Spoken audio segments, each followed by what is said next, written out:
দর্শক, রাজধানীর হেয়ার রোডে মির্জা ফখরুল ইসলাম আলমগীরের বাসভবনের সামনে এই মুহূর্তে আছেন সহকর্মী শেখর আজাদ। বাসভবনের সামনের খবর জানাতে সরাসরি এই মুহূর্তে যুক্ত হচ্ছেন তিনি। শেখর আজাদ, আপনি জনাব মির্জা ফখরুল ইসলাম আলমগীরের বাসভবনের সামনে আছেন, একটু বিস্তারিত জানাবেন এই মুহূর্তে সেখানে কি বিরাজ করছে, কি পরিস্থিতি দেখতে পাচ্ছেন? বাবলি, কিছুক্ষণের মধ্যেই মির্জা ফখরুল ইসলাম আলমগীর তিনি আপনারা জানেন যে ২টা থেকে রাষ্ট্রপতি নির্বাচনের ভোট গ্রহণ শুরু হবে। কিছুক্ষণের মধ্যেই মির্জা ফখরুল ইসলাম আলমগীর ভোট দেওয়ার উদ্দেশ্যে তিনি সংসদ ভবনে যাবেন এবং কিছুক্ষণের মধ্যেই বের হবেন, এমনটি খবর আমরা পেয়েছি। আমরা যেই গত কয়েকদিন যাবতই যে এই যে হেয়ার রোডে যেখানে মির্জা ফখরুল ইসলাম আলমগীর মন্ত্রীর দায়িত্ব পালনের পর থেকে তিনি যেখানে থাকতেন, এইখানেই আমরা দেখেছি যে বিভিন্ন নেতাকর্মী, বিশেষ করে ঠাকুরগাঁও তার আসনের বিভিন্ন নেতাকর্মীরা তারা আসছেন, শুভেচ্ছা জানাচ্ছেন এবং তার কাছে প্রত্যাশার কথা বলছেন। এবং মির্জা ফখরুল ইসলাম আলমগীর তিনিও তার দায়িত্বের বাইরে যেয়েও আমরা দেখেছি যে তাদের সাথে কথা বলেছেন, তাদের সাথে দেখা করছেন। এবং আমরা কিছুক্ষণ আগেও দেখেছি যে তার ঠাকুরগাঁও অঞ্চলের কিছু ছাত্র সংগঠনের নেতাকর্মী তারা এসেছেন মির্জা ফখরুল ইসলাম আলমগীরের সাথে দেখা করতেন।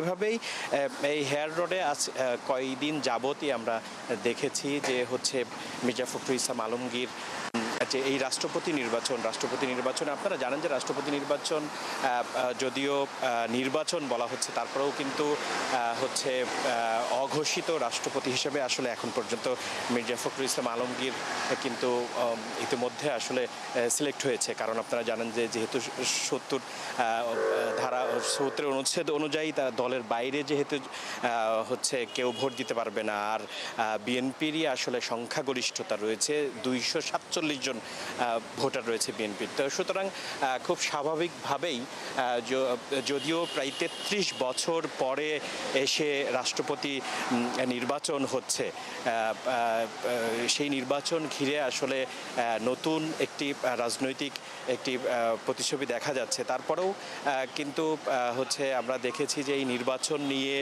নির্বাচন ঘিরে কিন্তু নেতাকর্মীদের মধ্যে উচ্ছ্বসিত হওয়ার ব্যাপার আমরা কিন্তু লক্ষ্য করেছি। এবং মির্জা ফখরুল ইসলাম আলমগীর আপনারা জানেন যে গতকালকে সর্বশেষ যে বৈঠক হয়েছে, সে বৈঠকে তিনি বারবার কথা বলতে যে তিনি বারবার আবেগ আপ্লুত হয়ে গিয়েছে এবং তিনি নেতাকর্মীদের কাছে দোয়া চেয়েছেন এবং নেতাকর্মীদের পরামর্শ দিয়েছেন এবং দোয়া চেয়েছেন যেন তার দায়িত্ব সে সার্বিকভাবে সুন্দরভাবে পালন করতে পারেন।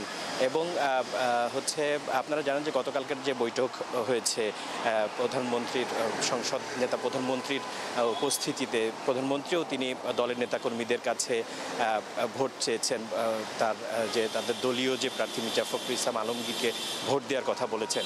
এবং সার্বিকভাবে যেটা হচ্ছে যে যদিও পূর্বে থেকেই আসলে ঠিক হয়ে আছে যে মির্জা ফখরুল ইসলাম আলমগীরই হচ্ছেন বাংলাদেশের ২৩তম রাষ্ট্রপতি, তারপরেও কিন্তু নির্বাচনের যে আবহটা, নির্বাচনের যেই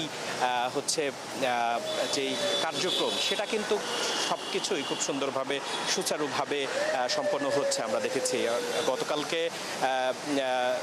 প্রধান নির্বাচন কমিশনার তিনিও তার নির্বাচন নিয়ে যে প্রস্তুতির কথা জানিয়েছেন, নির্বাচন নিয়ে সার্বিক প্রস্তুতি, ব্যালট পেপার থেকে শুরু করে যে নির্বাচনের পদ্ধতি, সব কিছুই তিনি খুব সুন্দরভাবে বলেছেন। এবং আজকে আপনারা জানেন না, আজকে ২টা থেকেই ভোট গ্রহণ, ২টা থেকে ৫টা পর্যন্ত ভোট গ্রহণ হবে এবং আজকে সংসদ ভবনেই প্রধান নির্বাচন কমিশনার ভোটের ফলাফল তিনি বলবেন সবার সামনে। এবং তারপরে আগামীকালকেই নতুন যে বাংলাদেশের ২৩তম যে রাষ্ট্রপতি হবেন, সেই রাষ্ট্রপতি আগামীকালকেই তিনি বঙ্গভবনে শপথ গ্রহণ করবেন। এবং এর মধ্য দিয়েই বাংলাদেশ আসলে পাবে ২৩তম রাষ্ট্রপতি। তো বাবলি, কিছুক্ষণের মধ্যেই হয়তো যেহেতু ২টা থেকে ভোট গ্রহণ শুরু হবে, আমরা আশেপাশের যে যারা মন্ত্রী, যেমন কিছুক্ষণ আগে আমরা দেখেছি ভূমি মন্ত্রী তার গাড়িবহর নিয়ে তিনি সংসদ ভবনের উদ্দেশ্যে বের হয়ে গেছেন। এরকম এই মন্ত্রী পাড়াতে যারা আছেন তারা আস্তে আস্তে তারা সবাই বের হচ্ছেন আমরা দেখেছি, এবং কিছুক্ষণের মধ্যেই হয়তো হচ্ছে বিএনপির যে মনোনীত রাষ্ট্রপতি পদপ্রার্থী মির্জা ফখরুল ইসলাম আলমগীর তিনিও হয়তো ভোট দেওয়ার উদ্দেশ্যে কিছুক্ষণের মধ্যেই হয়তো বের হয়ে যাবে, এবং বের হওয়ার পরে আমরা বের হওয়ার সময় তার অনুভূতি জানার জন্য আমরা অনেক সংবাদকর্মী এখানে উপস্থিত আছি। আমরা তার অনুভূতি জানতে চেষ্টা করব এবং আপনাদেরকে জানানোর চেষ্টা করব।